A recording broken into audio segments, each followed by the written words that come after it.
ولا نبي بعده. أما بعد فأعوذ بالله من الشيطان الرجيم. بسم الله الرحمن الرحيم. ما كان محمد أبا أحد من رجالكم ولكن رسول الله وخاتم النبيين وكان الله بكل شيء عليما. عن أبي هريرة رضي الله تعالى عنه قال قال رسول الله صلى الله عليه وسلم فضلت على الأنبياء بست أوتيت جوامع الكلم ونصرت بالرعب وأحلت لي الغنائم وجعلت لي الأرض مسجدا وطهورا وأرسلت إلى الخلق كافة وختم بي النبيون. رواه الإمام الهمام المسلم في صحيحه. اللهم صل على محمد وعلى آل محمد كما صليت على إبراهيم وعلى آل إبراهيم إنك حميد مجيد. اللهم بارك على محمد وعلى آل محمد كما باركت على إبراهيم وعلى آل إبراهيم إنك حميد مجيد. یا الہی آج تو صدیق سا ایمان دے، یا الہی آج تو صدیق سا ایمان دے، آنکھ دے اور اسوہ فاروق کی پہچان دے، کر مبرہ عیب سے اور عفت عثمان دے، کر مبرہ عیب سے اور عفت عثمان دے، فقر دے کرار کا اور حیدری اوسان دے. میرے معزز دوستو، آج 31 جنوری 2026 بروز ہفتہ ہے اور میں یہاں باب الاسلام صوبہ سندھ میں جیکب آباد کی سرزمین پر حضرت مولانا محمد امین جکرانی کی دعوت پرخلوص پر جمعیت علماء اسلام ضلع کی دعوت پر آپ کی خدمت میں موجود ہوں. ہمارے اسٹیج پر ہمارے بزرگ، ہمارے مخدوم اور ضلعی صدر جمعیت علماء اسلام ڈاکٹر اے جی انصاری، اللہ ان کی عمر میں، علم میں، صحت میں برکت عطا فرمائے، وہ ہماری صدارت فرما رہے ہیں. اور اس اسٹیج پر شہر بھر کے جملہ علماء کرام تشریف فرما ہے اور ماشاءاللہ مجمع میں آپ سب حضرات، اللہ آپ سب کی اس آمد کو قبول فرمائے اور اس طرح ذوق در شوق شرکت اللہ رب العزت آپ کی قبول فرمائے. میرے دوستو، میں نے تحفظ ختم نبوت کے عنوان پر آپ کی خدمت میں گفتگو کرنی ہے، لیکن میں ایک جملہ کہہ رہا ہوں. ہمیں عقیدہ ختم نبوت کا تحفظ بھی مطلوب ہے، لیکن آج ملک پاکستان میں جہاں پر ہماری جغرافیائی سرحد اس وقت پرامن نہیں ہے، جس وقت میں آپ سے بات کر رہا ہوں بالکل ہمارے 8 کلومیٹر پہ سامنے صوبہ بلوچستان ہے. وہاں 12 اضلاع میں، وہاں پر مختلف جگہوں میں حملے اور بدامنی آپ کے سامنے ہے، جس میں کئی جانوں کا ضیاع ہوا. ظاہر بات ہے ملک ہمارا ہے، علاقہ ہمارا ہے، سرزمین ہماری ہے، تو ہم سب کے دل کو افسوس ہے. اللہ رب العزت میرے ملک کی سرحدوں کو اور میرے ملک کی سرزمین کو پرامن فرمائے. میں جہاں اس چیز کی مذمت کروں گا کہ جغرافیائی سرحد کی حفاظت ہونی چاہیے، وہاں پر اس چیز پر بھی میرا دل دکھی ہے، ہم سب کا دل دکھی ہے کہ ملک پاکستان کی سب سے بڑی اسمبلی نے جو قوانین پاس کیے ہیں، غیر شرعی، غیر اسلامی، غیر آئینی قوانین پاس کیے ہیں. ابھی میری جماعت کے ذمہ دار ڈاکٹر اے جی انصاری دعوت برکاتہم کہہ رہے تھے کہ ہم ان غیر اسلامی قوانین کے خلاف 8 فروری کو یوم سیاہ میں نکلیں گے. انہوں نے آپ کو دعوت دی ہے. آج پورے ملک میں ہم اس بات میں دل گویدہ ہیں اور افسردہ ہیں کہ جو ملک کلمے کے نام پہ لیا گیا تھا، جس ملک کی بنیاد کلمہ طیبہ تھا، جس ملک کی بیس لا الہ الا اللہ محمد الرسول اللہ تھا، جس کے لیے لوگوں نے اپنی عزتوں کو گنوایا، اپنا خون لگایا، تن من دھن لگایا، اپنی جوانیاں لگائی، قربانیاں دی، اپنی جانوں کے نذرانوں کو پیش کیا، اس لیے پیش نہیں کیا تھا کہ ملک کی سب سے بڑی اسمبلی غیر اسلامی قانون پاس کرے، غیر اخلاقی قانون پاس کرے، غیر آئینی قانون پاس کرے۔ ملک کی اکائی آج کانسٹیٹیوشن آف دا کنٹری ہے، ملک کا قانون، ملک کا آئین، جس کو آئین کی کتاب میں ہم سب اس کا احترام کرتے ہیں۔ کیا وہاں پر یہ بات موجود نہیں ہے کہ اس ملک کی کوئی قانون بنے گا تو وہ قانون قرآن و سنت کے مطابق ہوگا؟ قرآن و سنت کے مطابق قانون سازی طے شدہ ہے، قرآن و سنت کے مطابق قانون سازی کی جائے گی۔ لیکن آج اس ملک کی اسمبلی میں جہاں پر جمعیت علماء اسلام کی اکثریت پر ڈاکہ ڈالا گیا، ہمیں جبری طور پر ہروایا گیا، عوامی طاقت ہمارے ساتھ تھی، بیلٹ کی طاقت ہمارے ساتھ تھی، ووٹ کی طاقت ہمارے ساتھ تھی، اس کے بعد جعلی اسمبلی لائی۔ کیا ارباب اختیار والوں تم نے اس بنیاد پر اس جعلی اسمبلی کا راہ ہموار کی تھی کہ اس ملک میں غیر اسلامی بل پاس کیا جائے گا، غیر اسلامی استثناء دیے جائیں گے، غیر اسلامی شادیوں کے معاملات کو قانون بنایا جائے گا؟ میں حیران ہوں، ملک کے صدر کرام نے حضرت سیدنا علی رضی اللہ عنہ کا نام موجود ہے، اور حضرت علی کی شادی کا بھی انہوں نے پاس نہیں رکھا۔ ملک کا صدر اپنے نام کے اندر حضرت علی المرتضیٰ کے نام پر فخر کرتا ہے۔ کیا منہ دکھاؤ گے اللہ کے دربار میں؟ کیا منہ دکھاؤ گے قیامت میں؟ کیا منہ دکھاؤ گے خود حضرت علی المرتضیٰ کو کہ ان کی شادی جو تم نے پاس کیا ہے قانون میں ان کے مطابق نعوذ باللہ کہ ان کی شادی پر بھی حرف آتا ہے؟ خود حضرت علی المرتضیٰ کی شادی اس عمر سے پہلے ہوئی ہے۔ حق تو یہ تھا تم قانون سازی کرتے، شریعت کو دیکھتے، قرآن کو دیکھتے، حدیث کو دیکھتے، سنت کو دیکھتے، اسلام کو دیکھتے، پیغمبر کے صحابہ کو دیکھتے، پیغمبر کی اہل بیت کو دیکھتے، وہاں سے رہنمائی ملتی، تب قانون سازی ہوتی۔ تم نے غلط قانون پاس کیا ہے، اور اس وقت جس صوبے میں میں ٹھہرا ہوں اس صوبے کے چیف منسٹر بھی اپنے نام میں حضرت علی کا نام رکھتے ہیں، اور حضرت علی کے نام کے پاس انہیں بھی نہیں ہے کہ غلط قانون سازی کی حمایت کی جا رہی ہے۔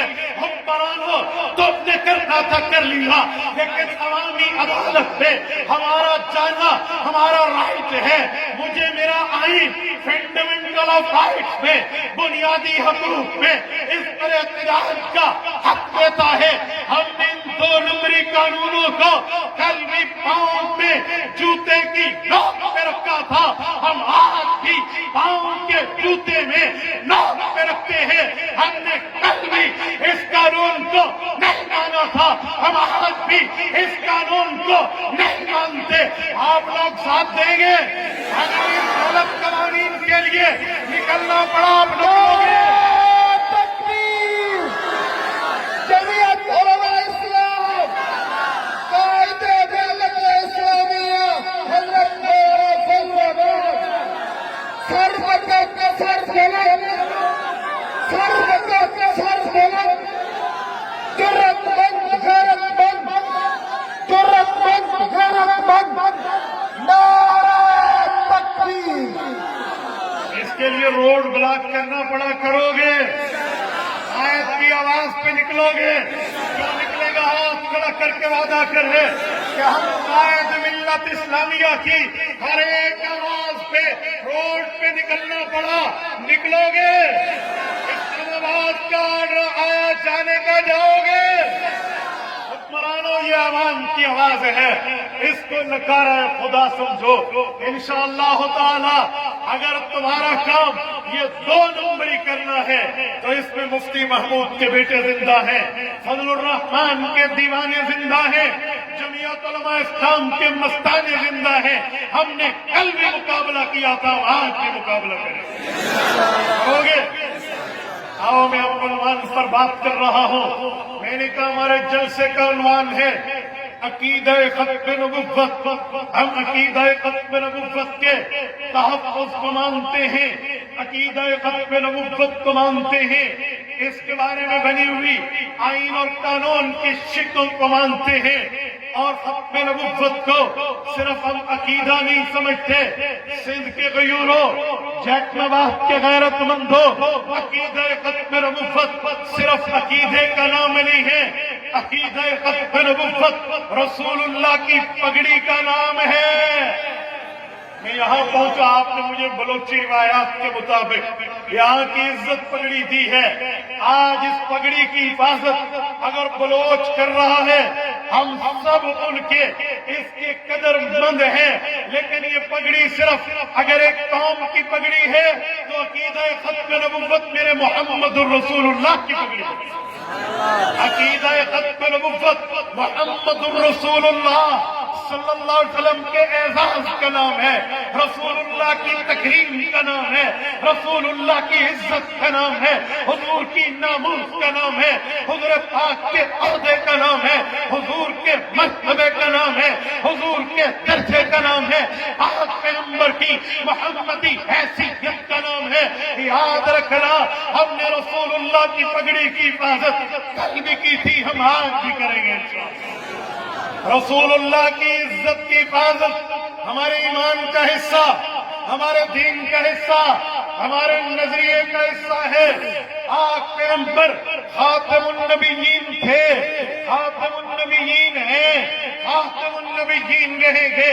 کیا مطلب؟ یہ اعزاز اللہ نے قرآن نے حضور کو دیا ہے۔ حدیث پاک کے مطابق حدیث پاک میں رسول اللہ کی اس عزت کو بتایا گیا ہے۔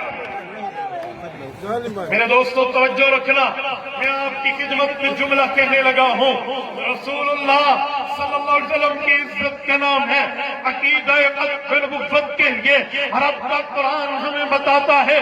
قرآن کے پہلے صفحے کو کھولیے، سورۃ بقرہ کھولیے، پہلا رکوع کھولیے، رب کریم فرماتے ہیں والذین یؤمنون بما انزل الیک وما انزل من قبلک وبالآخرۃ هم یوقنون۔ فرمایا اے لوگوں، پیغمبر کے صحابہ کا ایمان یہ ہے، رسول اللہ کی جماعت کا عقیدہ یہ ہے کہ وہ پچھلی کتابوں کو بھی مانتے ہیں، قرآن کو بھی مانتے ہیں، قیامت کو بھی مانتے ہیں۔ جیک نواز کے غیرت مندوں توجہ رکھنا، میں آپ کی خدمت میں عقیدے کی وکالت پیش کر رہا ہوں۔ یہ آیت قرآنی 3 چیزوں کا استثناء، 3 چیزوں کا ہائی لائٹ ہونا بتا رہی ہے۔ نمبر 1، پہلی کتابوں کو مانو، تورات، زبور، انجیل، صحائف، یہ پہلی کتابیں ہیں، ان کو ماننا ایمان کا حصہ ہے۔ نمبر 2، وما انزل الیک، حضور کی طرف نازل ہوا قرآن کو مانو، قرآن کو ماننا، قرآن کو تسلیم کرنا، قرآن پہ ایمان رکھنا، یہ ایمان کا حصہ۔ دوسرے نمبر پہ ہے قرآن بھی مان لیا، پہلی کتابیں بھی مان لی، پھر کیا ماننا ہے؟ قرآن کہتا ہے وبالآخرۃ ہم یوقنون۔ اب آپ نے قیامت پر ایمان رکھنا ہے، قیامت پر ایمان بھی رکھ لیا تو 3 چیزیں، پہلے کتابوں کو مانا، مان لیا، قرآن کو مانو، مان لیا، قیامت کو مانو، مان لیا۔ سندھ کے غیرت مندوں، کبھی آپ نے توجہ کی ہے اللہ تعالیٰ نے پاک پیغمبر کے بعد، اللہ تعالیٰ نے قرآن کے بعد قیامت کا ذکر کیوں کیا ہے؟ قیامت کی بات کیوں کی ہے؟ قیامت کا لفظ کیوں بولا ہے؟ قیامت کا منظر حضور پاک پر حضور کے بعد کیوں بولا گیا؟ اس کی ایک وجہ ہے، یہ حضور کی ختم نبوت بنیادی وجہ، حضور کی ختم نبوت اس کی بنیاد ہے، اس کی وزن ہے۔ آپ کہیں گے کیسے؟ اللہ تعالیٰ نے حضور کے بعد قیامت کا ذکر کر کے یہ بات بتائی ہے، حضور کے بعد قیامت آ سکتی ہے، نیا نبی نہیں آ سکتا، نہ ہی